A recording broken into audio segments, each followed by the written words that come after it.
Assalamualaikum warahmatullahi wabarakatuh. Selamat pagi anak-anak kelas 8. Semoga keadaan kalian dalam keadaan sehat walafiat, tidak kurang suatu apapun juga. Amin. Ya, kali ini kita akan kembali berjumpa dalam pelajaran fikih. Nah, sebelum kita mulai, marilah kita membaca doa terlebih dahulu. Kita baca doa sama-sama. Nah, sini ada doanya. Ya, Bapak berbesar dulu. Ya, mari kita baca. Bismillahirrahmanirrahim. Alhamdulillahi rabbil alamin. Wabihi nasta'inu ala umurid dunya waddin. Wassalatu wassalamu ala ashrafil anbiya'i wal mursalin. Sayyidina Muhammad wa ala alihi wa sahbihi ajma'in. A'udzu billahi minasyaitonir rajim. Bismillahirrahmanirrahim. وَفَهَمْنَهَا سُلَيْمَانَ وَكُلًّا آتَيْنَا حُكْمًا وَعِلْمًا وَسَخَّرْنَا مَعَ دَاوُودَ الْجِبَالَ يُسَبِّحْنَ وَالطَّيْرَ وَكُنَّا فَاعِلِينَ سُبْحَانَكَ لَا عِلْمَ لَنَا إِلَّا مَا عَلَّمْتَنَا إِنَّكَ أَنْتَ الْعَلِيمُ الْحَكِيمُ اللهم ارزقنا الفهم وارزقنا العلم والحكمة والعقل برحمتك يا أرحم الراحمين ربنا لا تزغ قلوبنا بعد إذ هديتنا وهب لنا من لدنك رحمة إنك أنت الوهاب وصلى الله على سيدنا محمد وعلى آله وصحبه وسلم والحمد لله رب العالمين. Ya, kita mulai hari ini tentang pelajaran tentang zakat.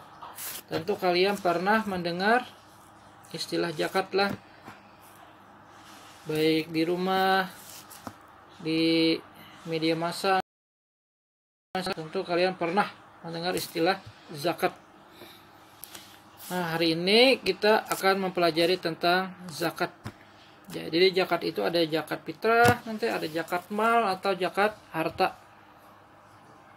Ya, sebelum memasuki di sini kita bahas dulu tentang KD-nya, kompetensi dasar, yaitu memahami zakat. Jadi mudah-mudahan kalian dapat memahaminya.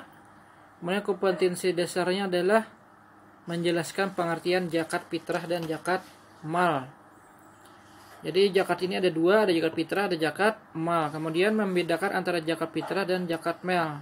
Apa bedanya? Nah, kemudian menjelaskan orang yang berhak menerima zakat fitrah dan mal. Jadi para penerima zakat ini namanya adalah orang-orang yang berhak. Itu ada 8 golongan nanti. Kemudian mempraktikkan pelaksanaan cara fitrah dan zakat mal. Yang pertama adalah definisi zakat. Kalau menurut bahasa, zakat artinya bersih.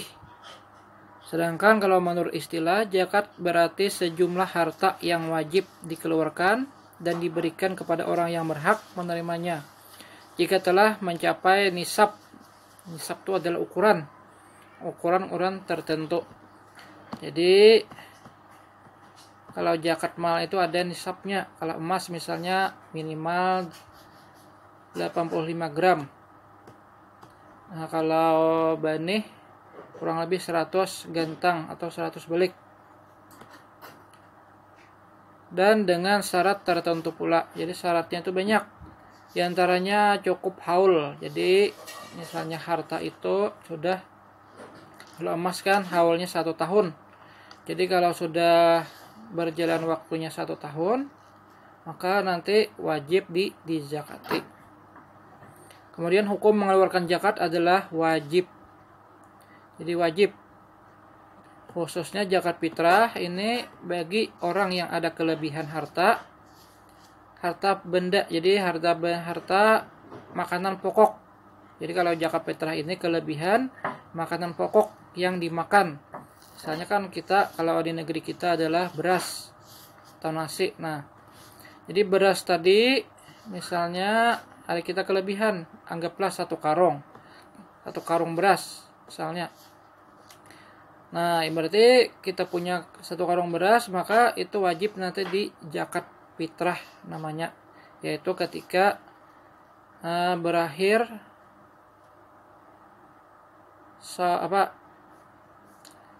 bulan Ramadan. Nah, jadi zakat fitrah ini nanti ada waktu-waktu yang ditentukan lah mengeluarkannya. Jadi nanti ada waktunya yang mubah atau boleh, ada waktunya yang wajib, ada waktunya makruh, sunnah lah, ada yang waktunya sunnah, kemudian ada yang makruh, kemudian ada yang haram.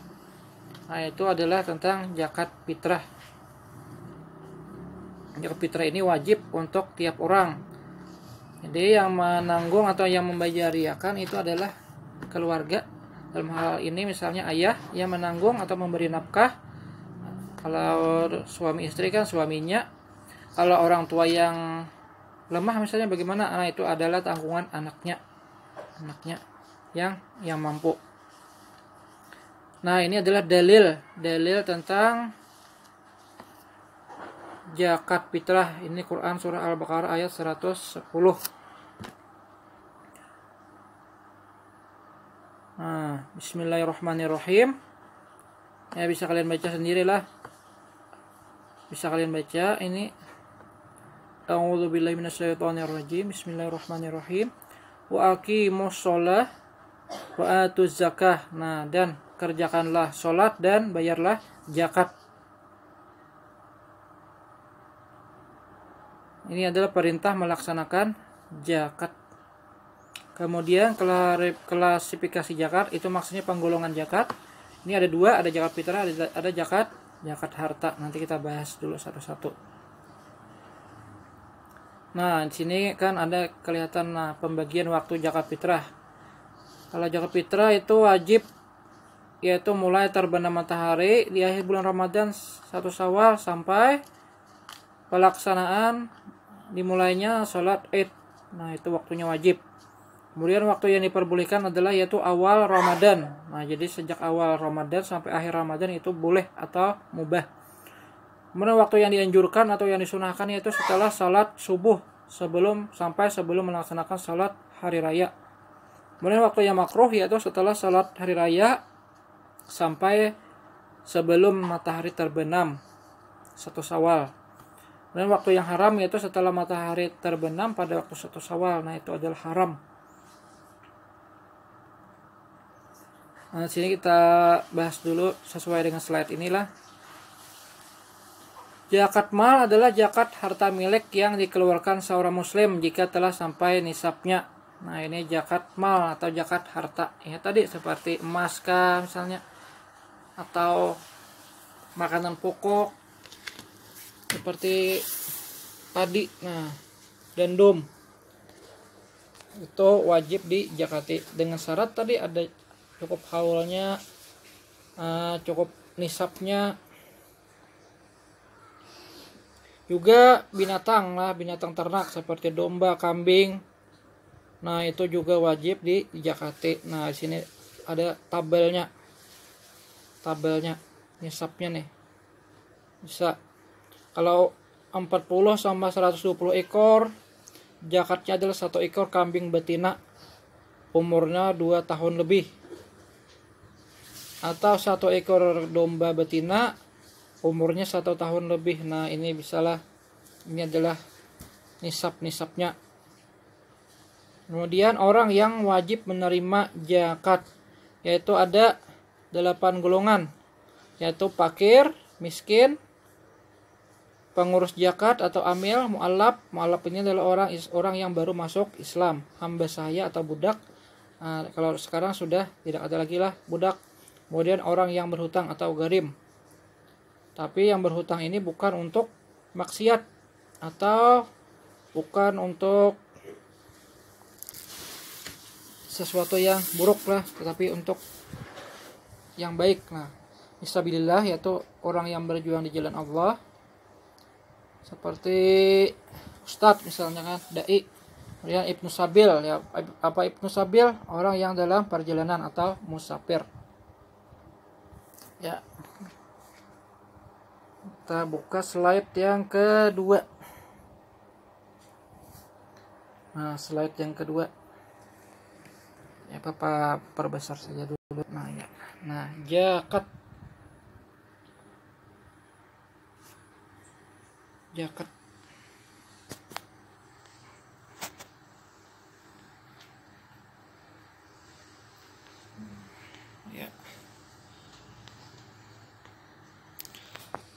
Zakat menurut bahasa artinya bersih, tumbuh, dan terpuji. Menurut istilah para ahli fikih, zakat ialah kadar harta tertentu yang diberikan kepada para mustahik. Nah, mustahik itu adalah yang berhak menerima zakat, yaitu yang 8 golongan tadi. Dengan beberapa syarat. Zakat juga dimaksudkan untuk mendekatkan diri kepada Allah serta membersihkan harta benda. Jadi secara bahasa zakat artinya bersih, tumbuh atau terpuji. Jadi maksudnya itu zakat itu membersihkan harta kita. Kalau zakat mal kan itu zakat harta, kalau zakat fitrah itu zakat nafas atau zakat jiwa diri kita. Jadi dengan dikeluarkannya zakat fitrah, maka setelah selesai puasa, maka bersihlah jiwa kita bagaikan bayi yang baru lahir. Jadi tidak ada dosa. Begitu juga dengan zakat mal, dengan dikeluarkannya zakat, maka harta yang tersisa menjadi bersih, jadi berkah. Kemudian dasar hukum zakat. Nah, hukumnya adalah fardu ain atas tiap-tiap orang yang cukup syaratnya. Jadi fardu ain, masih ingat kan apa itu fardu ain? Fardu ain itu adalah kewajiban tiap-tiap orang Islam, baik perempuan atau laki-laki. Beda dengan fardu kifayah. Jadi fardu ini ada dua, fardu ain dan fardu kifayah. Kalau fardu kifayah itu kan kewajiban kelompok. Nah, misalnya menyemayangkan jenazah. Nah, itu adalah kewajiban kelompok atau kewajiban orang banyak. Kewajiban zakat ini dimulai sejak tahun kedua Hijriyah. Nah, adapun dalilnya adalah surah An-Nisa ayat 77 yang artinya dirikanlah salat dan tunaikanlah atau bayarlah zakat. Kemudian rukun dan syarat zakat.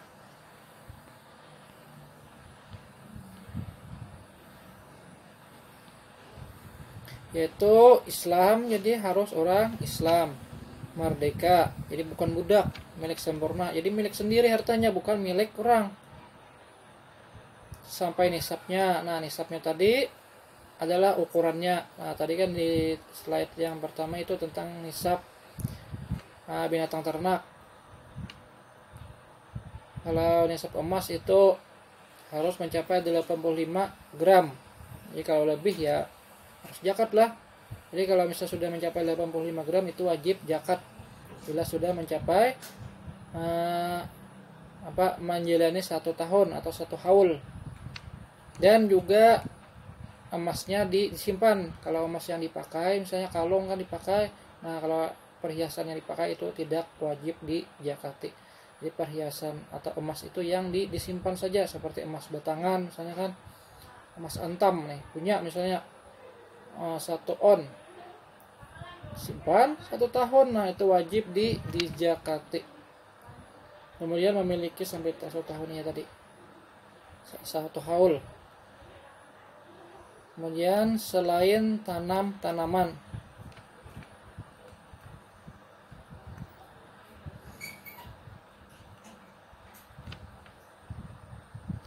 Nah, jenis harta yang dizakati adalah binatang ternak.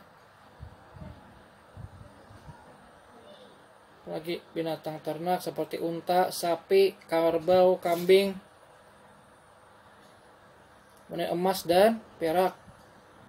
Kemudian biji-bijian dan buah-buahan. Nah, jadi biji-bijian buah-buahan itu seperti kurma, nah, itu wajib dizakati. Gandum, makanan pokok.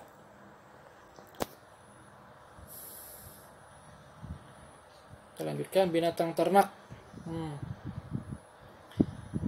Nah, di sini bisa kalian baca sendiri nisabnya.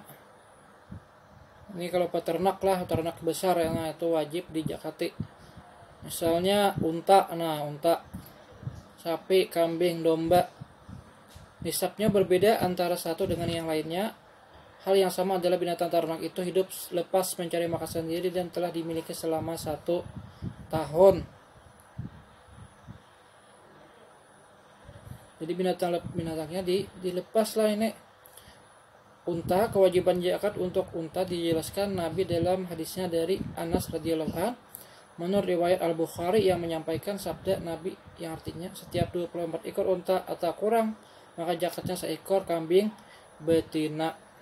Nah, ini bisa kalian baca sendiri. Nisab unta.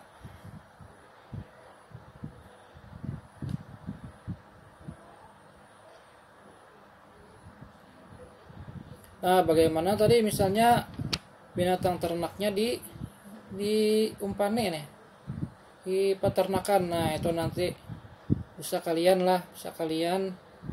cari lah. Biasanya ada pendapat ulama yang ada yang membolehkan, ada yang tidak, ada yang mewajibkan zakat, ada yang tidak. Nah, nanti tugasnya itu salah satunya lah tugasnya. Bapak tugaskan cari apakah binatang ternak yang diternakan sendiri di peternakan yang misalnya sudah cukup nisabnya itu juga wajib dijakati. Ya, kita lanjutkan. Sapi, nah di sini bisa kalian baca sendiri ya. Kemudian emas dan perak. Emas dan perak wajib dijakati apabila sudah cukup satu nisab. Nisab emas berat timbangannya 93,6 gram. Zakatnya 1/40 yaitu 2,5% atau 2,125 gram atau setiap 100 gram zakatnya 2,5 gram. Nah, cukup banyak lah zakatnya lah. Kalau 101 gram kan sekarang ini emas antam itu sudah lebih dari 1 juta. Nah, berarti 100 gram itu 100 juta. Zakatnya 2,5 gram berarti hampir 2,5 juta zakatnya.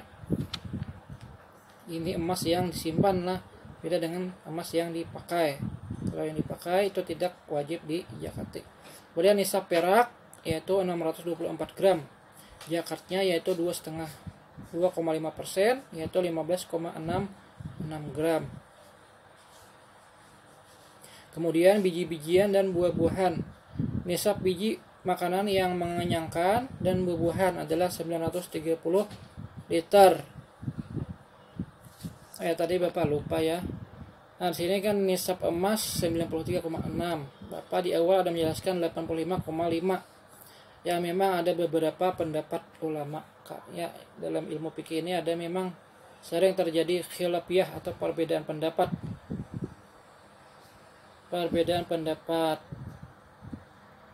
Jadi kita mau mengambil yang pendapat yang mana? Biasanya yang lebih kuat. Yang lebih kuat itu diambil. Kalau kita kan pendapat Imam Syafi'i, ya nanti kita bahas itu. Atau kalian bisa cari-cari sendiri lah pendapat yang mana yang lebih rajih atau lebih kuat. Apakah nisab emas itu 93,6 gram atau 85 gram. Ya, bisa dicari-cari sendiri ya.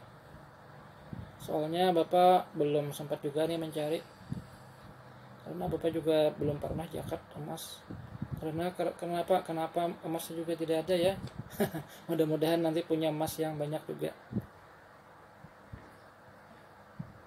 Ya, kemudian yang berhak menerima zakat. Nah, tadi 8 golongan. Yang berhak menerima zakat adalah satu orang fakir, kemudian orang miskin. Nah, ini dua lah. Beda orang fakir dan miskin. Apa bedanya?